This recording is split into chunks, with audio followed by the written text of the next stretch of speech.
रामायण की कहानी इंसान के दिल में इस विश्वास, इस यकीन, इस फेथ को मजबूत करती है कि जब कभी जुल्म की ताकतें यानी ऑटोक्रेटिक पावर्स मानवता और इंसानियत को अपने पैरों तले कुचलने की कोशिश करती है, तो उस वक्त दुनिया में कोई ऐसी ताकत, कोई ऐसी विभूति इंसान के रूप में आती है जो जुल्म की ताकतों और उनके हथियारों का मुकाबला केवल अपनी सच्चाई, आत्मविश्वास और प्यार की भावना से करता है।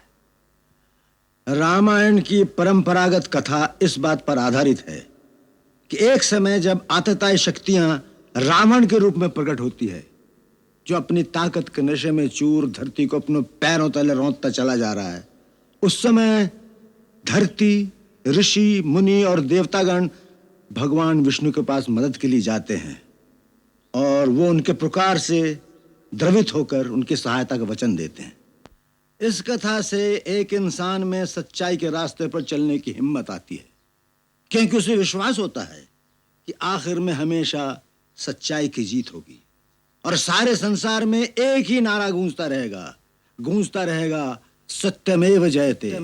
सारद शेष महेश विधि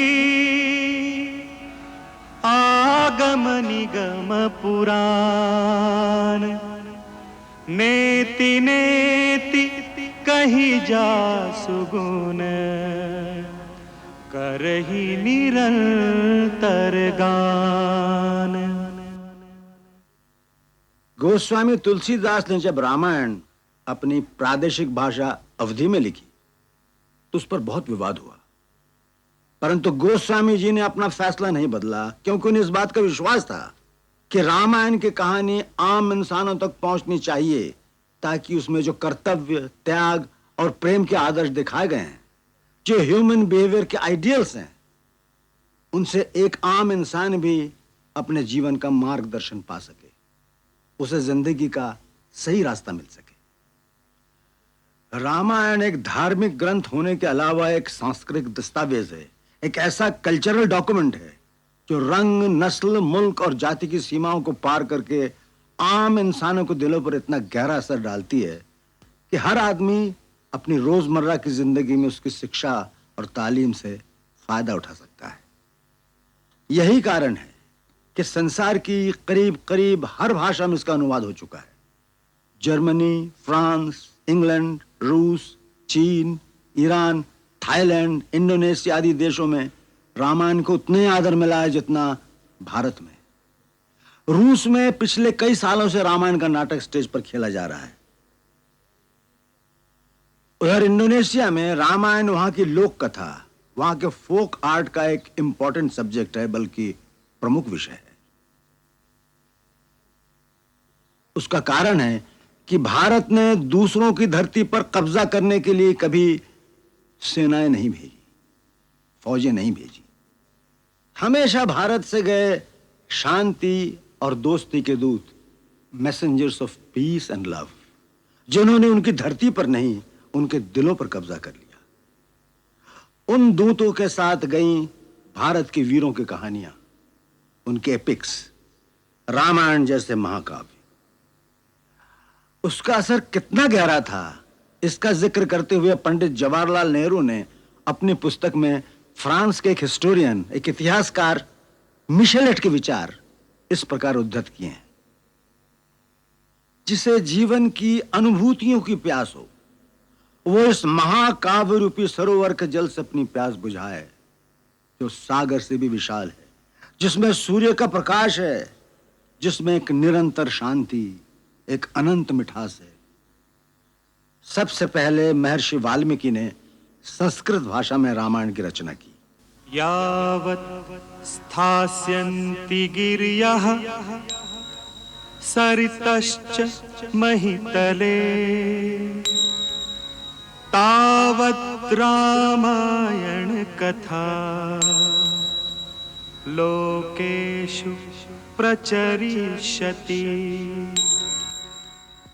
उसके बाद जब संस्कृत बोलचाल की भाषा नहीं रही, तो कवियों और संतों ने इसे बार बार अपने अपने समय और अपने अपने प्रदेश की भाषा में लिखा। दक्षिण की भाषाओं में रंगनाथ रामायण तेलुगु में लिखी गई।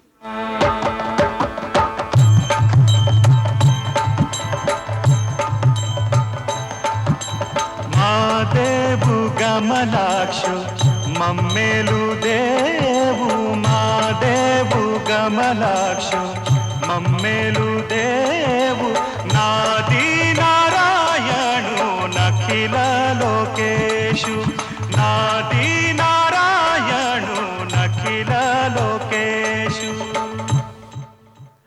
उसी तरह महर्षि कंबर ने तमिल में, अलुत्तच्छन ने मलयालम में और नागचंद्र ने कन्नड़ में से लिखा। पूर्व में महाकवि कृत्तिवास ने इसे बंगला भाषा में लिखा और कृत्तिवासी रामायण उनके जीवन काल ही में घर घर में गाई जाने लगी। मधु चैत्र मास शुक्ल श्री राम नवमी मधु चैत्र मास शुक्ल श्री राम नवमी शुभक्षणे भूमिष्ठ हलेन जगत स्वामी मधु चैत्र मास शुक्ल श्री राम नवमी मधु चैत्र मास शुक्ल श्री राम नवमी। एत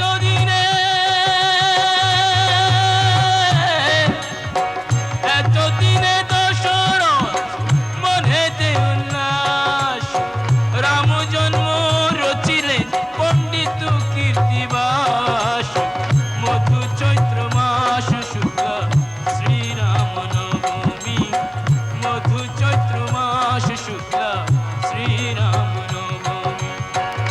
उसी प्रकार पश्चिमी तट के निकट महाराष्ट्र में संत एकनाथ ने ये गाथा बड़े भावपूर्ण अंदाज में गाई। श्री रामच्युत वृक्ष प्रवर श्री रामच्युत वृक्ष प्रवर त्यावरी वाल्मीकि कवि कोकिल त्यावरी वाल्मीकि कवि कोकिल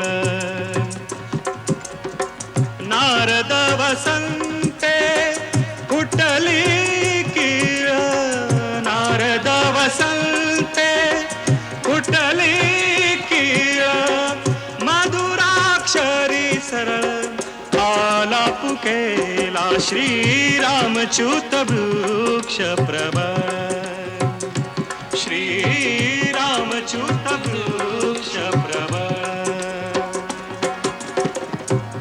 जैसा कि मैंने पहले कहा था, उत्तर में गोस्वामी तुलसीदास जी ने इसे अवधि में लिखा।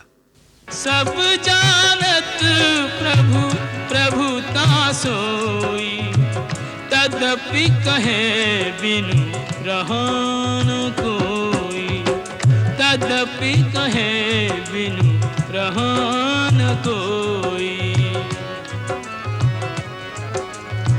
सीताराम चरित अति पावन सीताराम चरित अति पावन मधुर सरस अरु अति मन भावन मधुर सरस अरु अति मन भावन।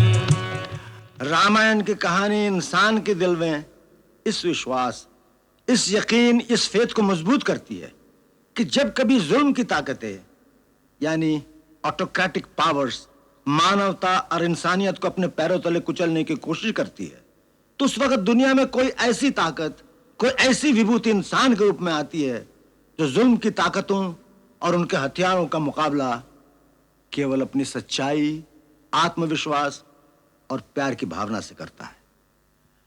रामायण की परंपरागत कथा इस बात पर आधारित है कि एक समय जब आतताई शक्तियां रावण के रूप में प्रकट होती है, जो अपनी ताकत के नशे में चूर धरती को अपने पैरों तले रौंदता चला जा रहा है, उस समय धरती, ऋषि, मुनि और देवतागण भगवान विष्णु के पास मदद के लिए जाते हैं और वो उनके पुकार से द्रवित होकर उनकी सहायता का वचन देते हैं।